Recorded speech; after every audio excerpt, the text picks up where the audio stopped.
Okay.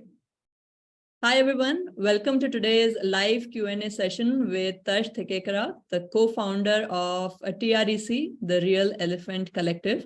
And today we're going to talk to Tarsh about the work TREC is doing, the partnership that Rangde is doing with TREC, and the fund that we've launched together, the Lantana Elephant and Livelihood Fund. So a very exciting fund that we're going to be talking about. And we're going to learn much more about wildlife conservation, tribal livelihoods, and all the fantastic work TREC has been doing in the years recently. So Tarsh, we'd love for you to briefly introduce yourself and talk to us a little bit about TREC. Thank you. Thanks, Sukada. So the Real Elephant Collective, or TREC for short, is a non-profit company that we started in 2015. This is off the back of working more through an NGO, the Shola Trust, that we started in 2007. So the NGO, it was a very small group of enthusiastic people in the Nilgiris who were trying to look at how we could have impact on local issues. And lantana and elephants were two biggest problems. Lantana was an invasive weed that was taking over the forests in large areas. It's a toxic weed. So as it grows, it suppresses the growth of all other plants and only lantana grows. Most importantly, grasses. Grasses are vital for all animals that we've forgotten for the most part because we're all focusing on trees. But grasses are vital, and grasses get completely taken over by lantana. And it has some poisons in it that don't allow any animals to really eat it. So once lantana takes over, that much area of the forest is largely unusable. So all our early work was on research, and we tried in small ways to do some livelihood interventions and things like that.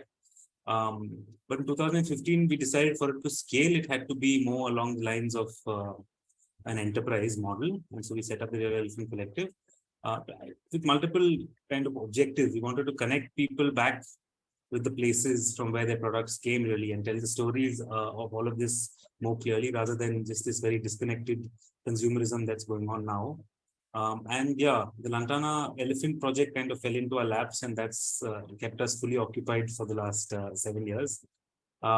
So this kind of, the origins of this are through a friend and colleague in the UK, who she worked with a charity called Elephant Family that used to do very high profile exhibitions around the world with these small fiberglass elephants painted by famous people and then auctioned for large amounts of money. And I was like, we should do the same with lantana.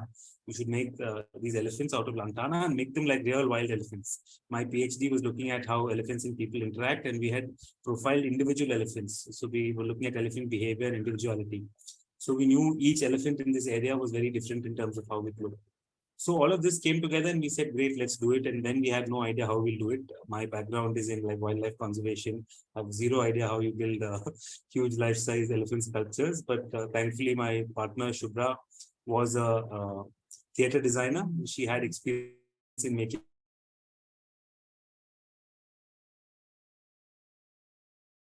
the first elephants in 2015.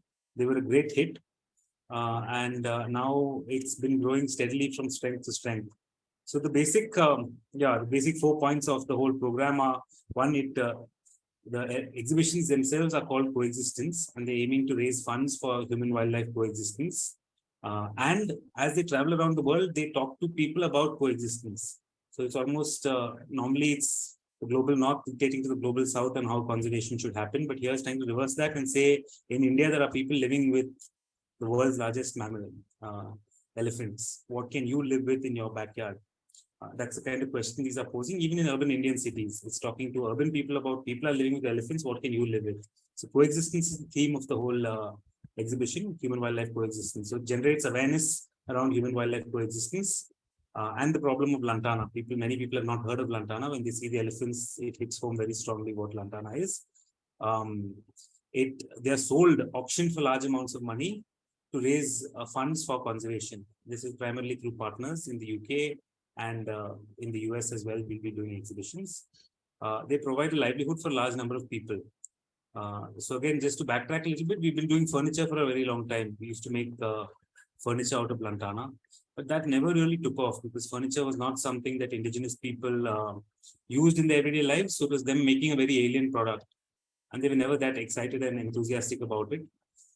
So it never really took off. But the elephants, in the last, say, 5, 6 years of making elephants, over 3.5 crores have gone as direct payments to over 100 tribal artisans, compared to in about 8 years of making furniture, it was about 25 lakhs. Right? So it's been a sea change in terms of that. It's more high value art products rather than low value, large volume kind of furniture. And that's been really nice. It fits in very well with indigenous livelihoods. So that's been great.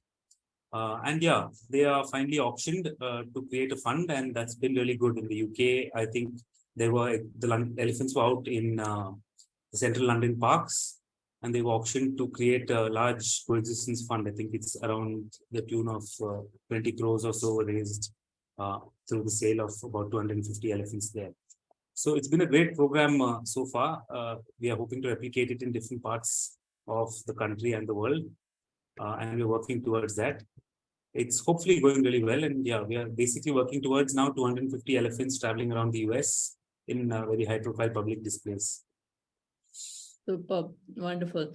Thanks for that brief snapshot of the work Trek has been doing, Tarsh. And I think for people joining us a little late, what we are talking about is Trek's work in making life-size elephant structures from lantana weed, which is toxic to our forest, toxic to our animals in the forest, and not only aiding in wildlife conservation, but also generating livelihoods for tribal artisans. And I think one very interesting figure that you mentioned, Tarsh, was I think 3.5 crores in payments to these tribal artisans. So that's fantastic. I think we'd like to know a little bit more about the community that you're working with.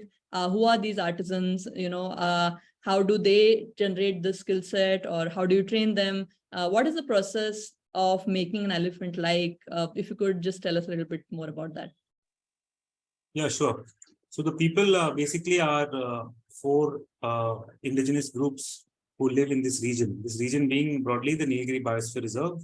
It's a network of protected areas and kind of human-used landscapes. So it's Bandipur, Mudumalai, Wayanad, Satyamangalam Tiger Reserve, Veligiranga Temple Sanctuary, Kaveri Wildlife Sanctuary. So it's a huge network. It's about the largest connected forests left in India.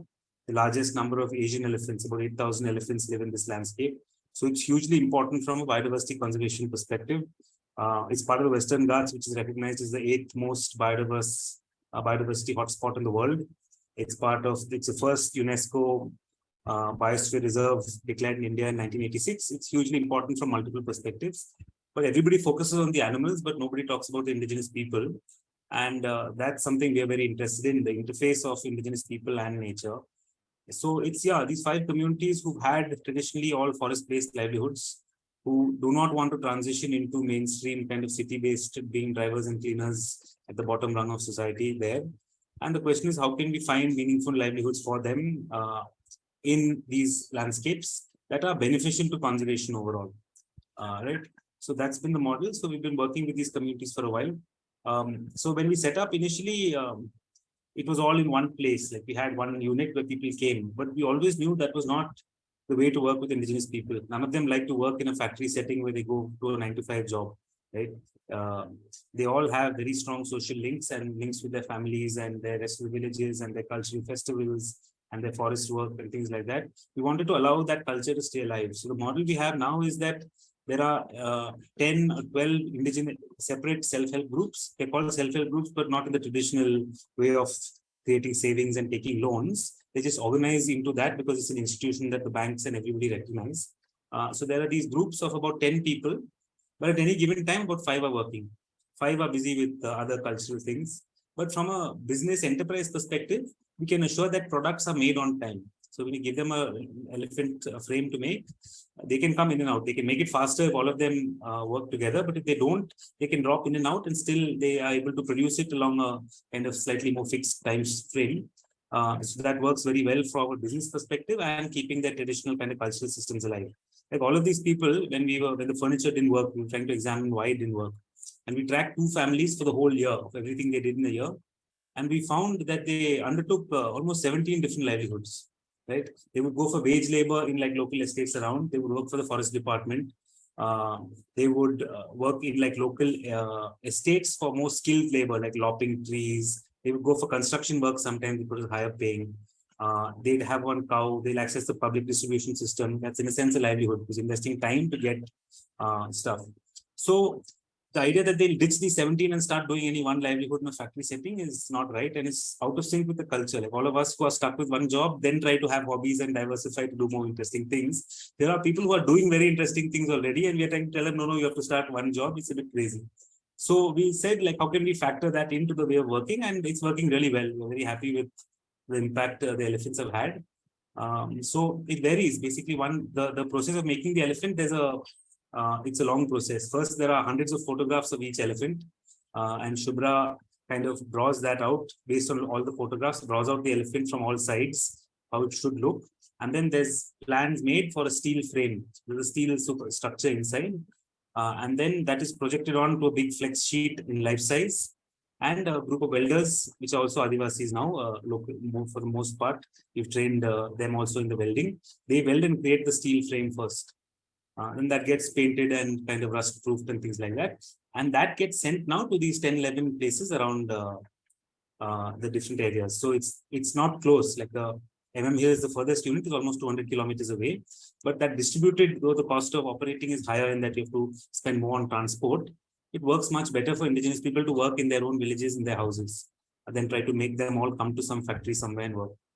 So the frames are sent out, and then they have to cover the whole thing with lantana. They have to boil the sticks, peel them, boil it for about 4 hours, peel them. And first they tie one layer of sticks onto the structure, and then they hammer a second layer of sticks on. That finally gets those pointers and the shapes very well. So yeah, that whole thing takes a long time. Each elephant takes about two months to make almost. And the basic cost of, they get like a contract rate based on the size of the elephant. And it works really well. They sometimes work very fast if they need money in a hurry. Sometimes it takes a little longer if they are very busy with, if it's the harvest season, for example, in the BR Hills or in Hills, everybody's busy harvesting ragi. Then we are okay. We say, okay, listen, guys, we slow down. We won't give you all frames for 2 months. You'll at least finish what you'll have and send it back. Then we wait when the season's over and they want frames back, they take it again. But generally, we have a good team that's working reasonably regularly, right, within the framework of how they work. And it's a nice, smooth running operation. So I feel like it's a really good case study on indigenous enterprise. Most people are not able to kind of make entrepreneurs out of indigenous people because there isn't that traditional, some would call it greed, other would say like a motivation to make more and more money and grow your business. It's not there. Like they get enough money, they're happy. And we have a good story about 3 youngsters who wanted to, out for a competition, see how fast they can make an elephant. So this was a medium-sized elephant. They made it really fast. Like 3 of them worked flat out for 2 weeks and they got 1 lakh. So it's basically almost 30,000 each for 2 weeks. So 60,000 rupees each per month. And we're like, wow, if they all start working at this pace, we'll have to cut down on numbers. But then they took 2 months off to relax. This is enough money now to last us 2 months. So 2 months they chilled in their villages, went fishing, did all like fun things, activities together there. And then they, after that, when the money was over, they said, okay, chalo, we'll come back. We'll restart frames. So we're quite happy with this model. The idea that everybody should kind of work in this factory setting of making more and more and more is not ideal. A more distributed way of working where a lot more people benefit in some ways that gives them resilience. Most importantly, when they don't have other income, there is always this stream, and it's a very attractive income source now. We try to make sure that they get at least 1,000 rupees a day overall. That's the benchmark, because basically like skilled labor here is 1,000 rupees. Your carpenter or your mason or any of electrician, all of that is 1,000, 1,200. It's quite high, the wages, and this is skilled work. So there's no reason why they should be paid 300 or 400 for unskilled work. Once they become skilled, that's the benchmark of what we hope that they can get. And yeah, we're very happy with the progress in terms of how it's going. Wonderful. And I think such a valid point about working with indigenous communities, and something that we really don't appreciate a lot because we have that mainstream blinker on, and we don't really think about what kind of work people from this community consider as work. How they want that variety throughout that year to do the work they enjoy, and you can still figure out a model to make this work meaningful for them, both in terms of purpose and in terms of monetary compensation. So for everybody joining in, you can take a look at the chat box. Manini from Trek has shared a lovely video which shows the making of one of these elephants. And in addition to that, I am just posting the link to the fund that we've launched with Trek, which is called the Lantana Elephant and Livelihood Fund. And we're going to be talking about that fund now, but if you want to go check it out, the link is on the chat box, and it will also be in the video description of the video you're watching. It will be in the YouTube description as well. So now, Tarsh, I think I would love for us to discuss the fund that we've set up with Trek. And, because it's not a usual fund. So usual funds on Rang De are pretty straightforward, right? Like we have farmers, we have entrepreneurs, they want to farm, they want input cost, they want credit to cover those input costs, or we have post-harvest credit, and it's a pretty simple transaction. But I think this is a very special fund because we're not only aiding livelihoods, but we're also aiding conservation efforts and so much more. So if you could just in brief tell us how this fund is going to work and the impact that this fund is going to create, so that people who want to invest in this fund, they know where the money is going. Yeah, thanks, Sudha. So the basic thing is that till now the model has been that we've found partners upfront and partnered with them. They've paid for the elephants in advance. There's a long lead time to making the elephants. Each elephant takes about 2 months to make. And we can maximum do 60 in a year with 100 people working quite a bit. For the US, we want to make 200, 300. And we want to have elephants. Like a lot of people, like in Cubbon Park in Bangalore, we want to have an exhibition at the end of the year and hopefully sell the elephants after that. So we have to make elephants upfront now. We can't rely on finding a benevolent partner who will give us all the money upfront to make them. So we basically need that's where the credit comes in, and we don't want to slow any of these people down and tell them wait till we get in order and then we make. Like we set up a nice workflow and we want to keep that going in that way. So the model is basically there are all of these different entrepreneur groups headed by one basically master craftsman, so to speak. It's been mostly men, but we just taken on a batch of 50 women to balance out this workforce. It's been a hard thing because generally women believe that they could not do the work. There's no reason. We kept telling them, you can. They wouldn't say, no, it's big elephants, moving it around is very heavy and all that. But suddenly they've seen the calves, and then finally they realize that women also can earn the same as men at 1,000 rupees a day. And so we had a few women who were very enthusiastic, and that spread, and there was training going on now for 50 women to start multiple new groups. Sorry, I was going off on a tangent there, but so we have all of these groups, and the idea is that all of them need credit upfront to keep making the elephants. We are going to send one lot of elephants to the US in the middle of next year, and we will get a lot of payment back for the elephants, and at that time it will be repaid. So we kind of act as an intermediary, guaranteeing that all of these groups who get the money will pay back. Like we are guaranteeing that we are going to buy the elephant from them, and we have a partner in the US who's guaranteeing they will pay us for the elephants. So it's all in a sense guaranteed that the elephants are going to sell. Everything is going to link up quite nicely. But we need capital urgently for the next 1 year to keep all of this going, to make sure that all these people don't kind of slow down their progress, their processes and things like that, and they can keep going. And particularly the monsoon is a lean time for work. None of the other work really is there. And logistically, it's harder. And even from our time frame, we don't really need to work through the monsoon. We can stop for a couple of months and pick it up. But we thought this year we really shouldn't. It's this great thing going. We trained 50 new women. We want to make sure that that keeps going. So we are looking, the infusion of credit here will be really useful to keep all of this going. Superb. So basically credit is going to cover the working capital costs for all of these tribal artisans who are going to be making these elephant structures, and then they are going to be sent to an exhibition in the US and will be auctioned, and the funds will be raised, and those will be repaid to the people who invest in this fund.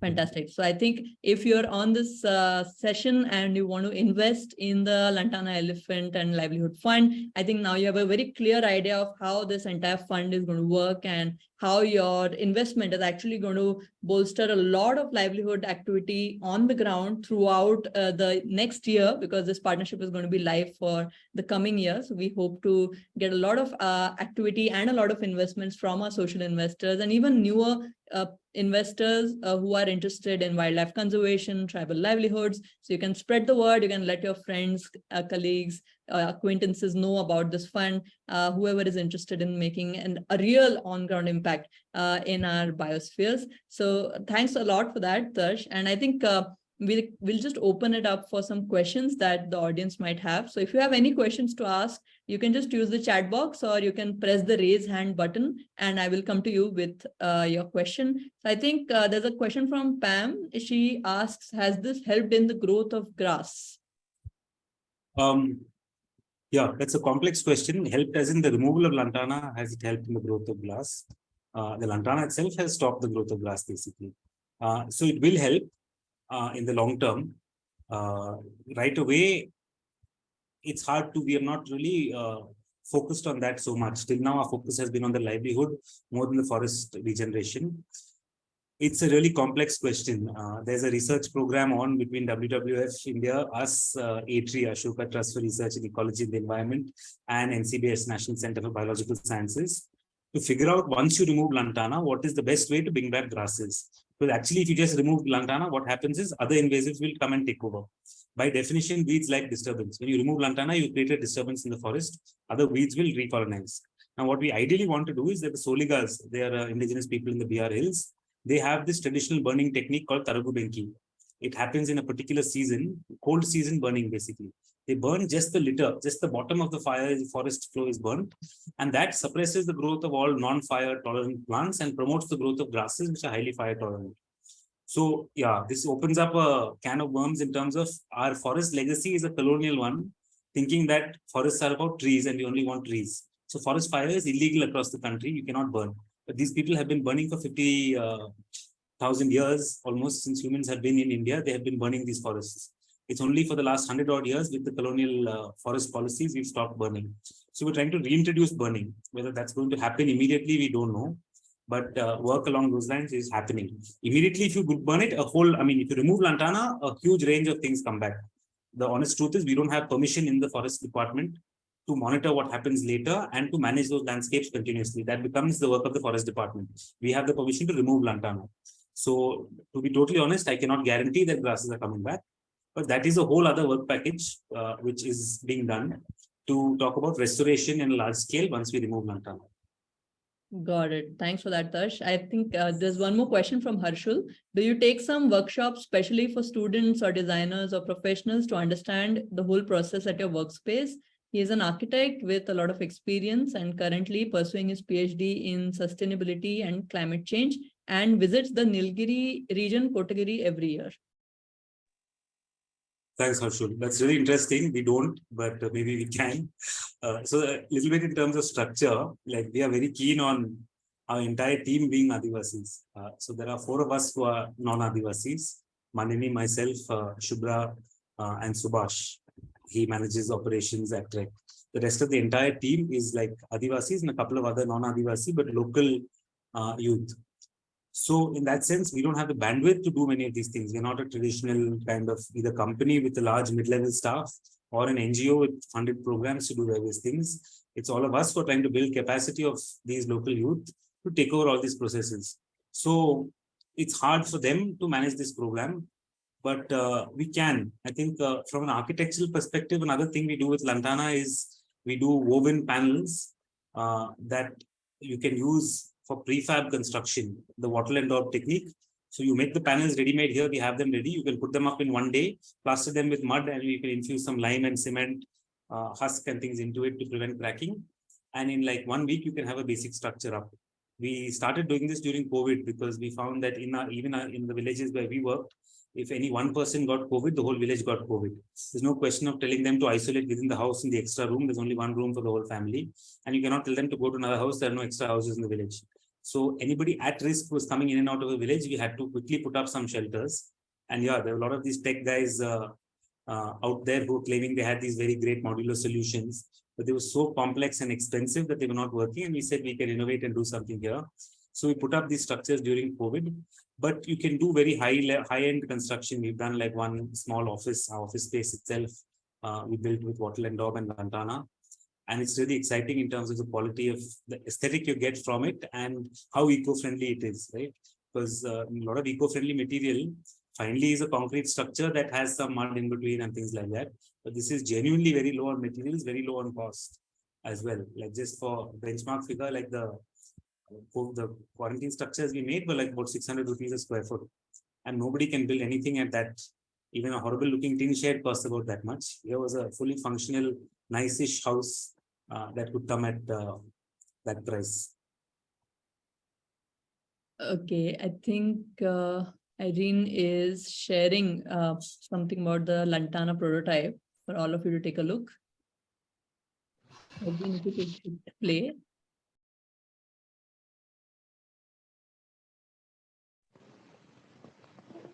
Pardon, do I play? Yeah, please go ahead. Yeah, I think this was an older video. I don't know if this doesn't have the covering on mud. Maybe Irene, you can just put the link in the chat box. It doesn't seem to be playing for me, and I can only see a small part of it up there. Yeah, I don't think it's playing. I've sent another link, which is a more recent video actually from our Instagram, Irene. Sure. So we can have a look at that, and yeah, it gives a quite a clear picture of how the process of using the lantana structures are. Great. Thank you, Manini. She's just put up a link there.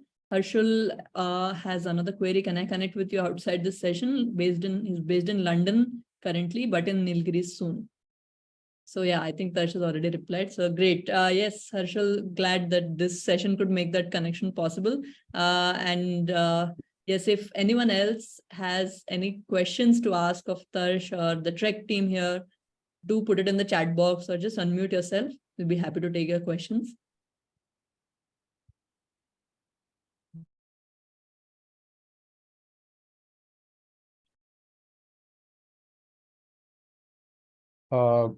Tarsh, hi, this is Arun here. I am working for Rangde.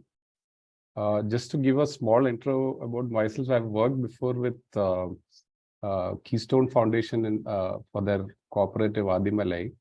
So, I've heard about your work, and I really appreciate the work that you guys are doing. Just wanted to bring in a couple of points and take your kind of opinion on that. One is that you have done a great job in terms of putting up these live elephants with, life-size elephants with lantana.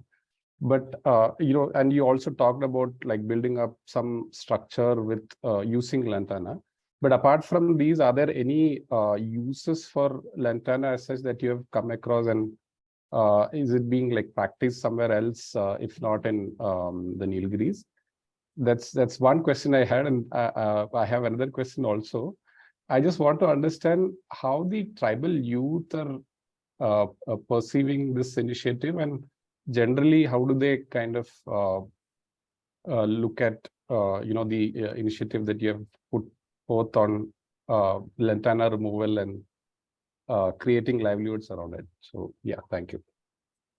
Thanks, Arun. So yeah, the first topic on the uses of lantana, that's also a tricky one. Furniture and crafts are never going to finish the lantana in the forests.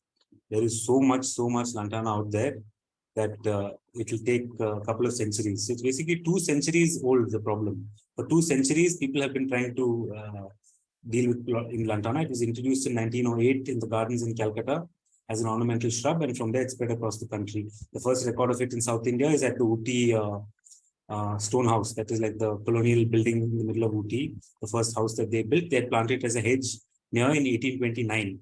Okay. So it's almost 200 years ago. By the end of the 1800s, already the British knew it was a problem. They already have said it's a huge problem. It's spreading everywhere. It's taking over forests. By 1906, the first eradication plan was created. By 1916, there were eradication plans in Coorg and Mudumalai. It was called the Benne Reserve Forest in 1916. But that is the first plan to eradicate lantana. So for 100 years, they have been trying to cut and remove lantana, and it's not working. So for us, we are a strong advocate that the only way to do it now is large-scale use by local communities is going to remove lantana in a huge way. And this is not going to be furniture or crafts or our elephants, 300 elephants, 500 elephants, 1,000 elephants, no difference. It has to be biomass. Like they have to cut the plant, pulverize the whole thing and feed it into the biomass industry. Every tea factory in this district, for example, every kilogram of tea needs 1.5 kilograms of fuel wood. So every tea factory is buying 10 tons of fuel wood a day. That's one lorry load of fuel wood going to every tea factory. 50 tea factories in the district means 50 truckloads of fuel wood comes into the district every day. We can easily stop that being fuel wood and start people burning lantana. You have to just convert it into briquettes and burn it, or just burn it as it is. Briquettes don't add any calorific value. So all the scientific work is in place. It's been in place for 20 years. 20 years ago, they published the first paper saying lantana is a great fuel source. But the economics of converting that from the forest and reaching it to a tea factory and making sure the policy and space allows for that has been very challenging. In 2012, we published a paper saying you have to do this. 2019 was the first time a state allowed us permission to start removing lantana at scale with people. So in the BR Hills with the Soligas, we have a program of large-scale lantana removal, looking at how we can clear the forests of huge areas and give large number of people a livelihood while they do it. This is just starting. 2019, they gave us permission. Only actually then COVID, all that, we didn't do much work for 2 years. Only last year, actually, we started doing this at scale. We're looking into it. I hope that answers your question. There's a nice video on that also. Maybe Manini or Irene could share. Other than that, in terms of this whole thing of youth, it's a very tricky one. All the people who work are largely youth. We have not targeted older people. Because older people all have some form of livelihood and some coping mechanism. They're not sitting jobless by the side of the road, becoming alcoholic or getting into other trouble. So our focus has been young people for the most part. And our team, it's everybody's young people. The core team at the Shola Trust and Trek are all young people. The oldest maybe 35. And the wider team also, everybody is much younger. Much younger than me as well. I don't think of myself as being that old. Like I'll tell you, when the exhibition was happening in London, I was surprised to find our Adivasi artisans are following who's on Instagram posting what. I'm not on Instagram. So they were telling me, oh, that famous actress is inaugurating in London. You know, I had no idea who the actress was. But I was glad to know that our team knows who the actress was. And it's not something alien. They are more in tune of what's happening and understanding the whole process of what we're trying to do. In a sense, faster than I was. I mean, I had a high-level understanding of what was happening, who was buying, who was selling, who was inaugurating. But the young people here are very connected and they're a part of that global network, which is great. So they are doing that. So, the aspirations of youth are challenging. They don't want to move out and work in cities. Even educated, like Ranjini, one of the key people who was managing production for the most part. She's on maternity leave now. She has a BSc in zoology, an MSc in zoology. BA in B.Ed, Bachelor of Education, and an MA in Yoga. Okay, and she used to teach in a private school in Salem, one of the international schools. She did very well through school and all that, getting a very good salary. But she came back saying it's too hot and there are too many mosquitoes. My place is nicer. I want to stay living in the hills, right? And I think this is a very valid point. Right? Why should you subject yourself to such discomfort for the sake of livelihood? And when you can, for much less money, you can live very comfortably where you are within your traditional setting with all your family and friends, connections and networks. So that is very much our objective, work with young people to ensure that they have meaningful things to do where they are and they don't have to be forced to move out for getting kind of reasonably paid jobs. Anything else you'd like to add, Arun? No, thank you, Sugata. Thank you, Thank you. for this. Yeah.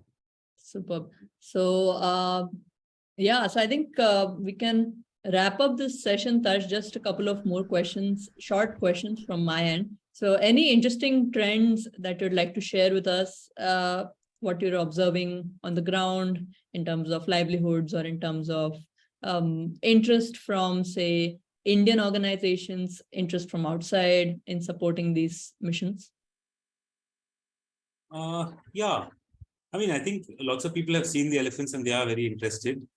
It's largely because we don't have the capacity to go out and plan urban exhibitions that we haven't done much of it here. We did an exhibition around the Biennale in Cochin in 2019, mainly because the elephants were sitting in a warehouse in Cochin. They shipped from Cochin. They were there, and Shubha's family is from Cochin, and we thought we should do at least one exhibition before we send them off. At that time, we didn't know it was going to be an ongoing thing. It was more, we were only making elephants for the UK. But now there is a lot of interest, and we are just actually rounding up people and getting in touch with people about creating more interest within India. So we are quite hopeful that there will be a lot of interest and a lot more exhibitions and fundraising. The key component is that it's fundraising. It's not just selling the elephants at price.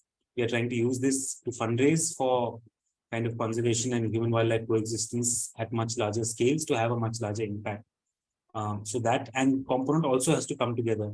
If we just start selling elephants a little more than whatever it costs to make, we'll be flooded with orders. There's no doubt about that. Everybody will be occupied for the next 100 years in making elephants. But it's more, the whole package is the story of all that we're trying to achieve is much more than individual parts. And you don't want to break it up into the parts. You want to keep the whole story together in terms of what we're trying to achieve. So hopefully that will take off and will be quite interesting in the years to come. We'll know end of this year in Bangalore when we try our first large exhibition in the city. Yeah, and I'd just like to add, I think one of the elephants is also there on T2 in Bangalore, I think. Yeah, the airport was very interested in, it's an eco-friendly airport.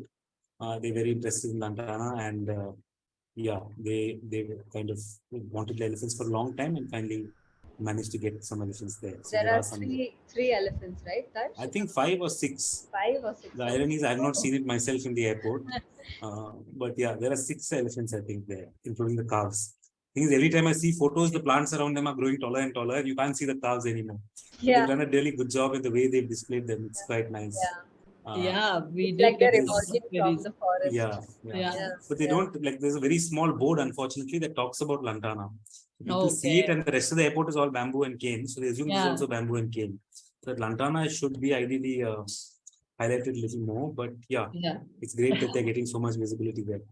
Yeah. And I think last couple of questions. So Harshul is asking about the paper you mentioned on Lantana, because he's also working on carbon footprint reduction for buildings. Okay. So I think Harshul, you can just reach out to Tarsh on the email ID and he can give you the details. And I think the last question from my end to sort of wrap up this session is, on the Trek website, you have a very interesting line where you say that doing everything we can to keep the elephant alive, not only in people's minds, but also on the ground. So what are the elephant conservation efforts that Trek is sort of powering through all your work? So basically, it's for now, the most part is that it's created a large fund, and the fund is funding multiple projects around the country on allowing for better human-elephant coexistence. But the idea of that was, like, everybody absolutely loves elephants. Like, when we traveled around 2015, I was in the US also. And everywhere in the world I've been, everywhere in India I've been, I am confident that within 50 meters, I'll find an elephant in some shape or form. Right? If you throw a stone anywhere in the world, it's going to be within 50 meters of an elephant. I'm quite sure of that. Elephants are so alive in people's imaginations. But for most urban people, the vision they have of an elephant or Dumbo or anything, a very nice, beautiful animal, is very disconnected from the real world of elephants. Where elephants are causing a lot of damage, they're killing a lot of people. Indigenous people are at the forefront of this. Like, not really, tribals don't get killed that much, but poor rural farmers. And what we should understand is that historically, it's us urban developed people who have created a mess, and that it's our development that has caused this large scale destruction of forests and put us into the situation we are now.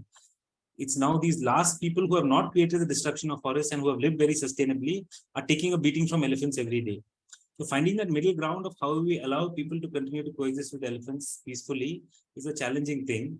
It's something we're working on. We've set up a human wildlife coexistence consortium. It's called the coexistenceconsortium.com, with a range of people around the country who are working on these issues to try to bring them together and see how we can live better with elephants and mobilize this great force of elephants in people's minds to also actually connect back to the real elephant.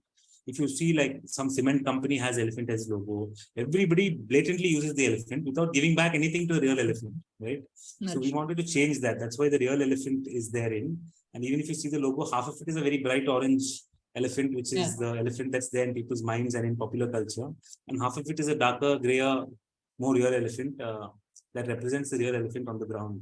So bridging these two is going to be challenging, but the exhibition and the funds created, I think, has gone a long way already so far, but will hopefully continue to grow from strength to strength as we move forward.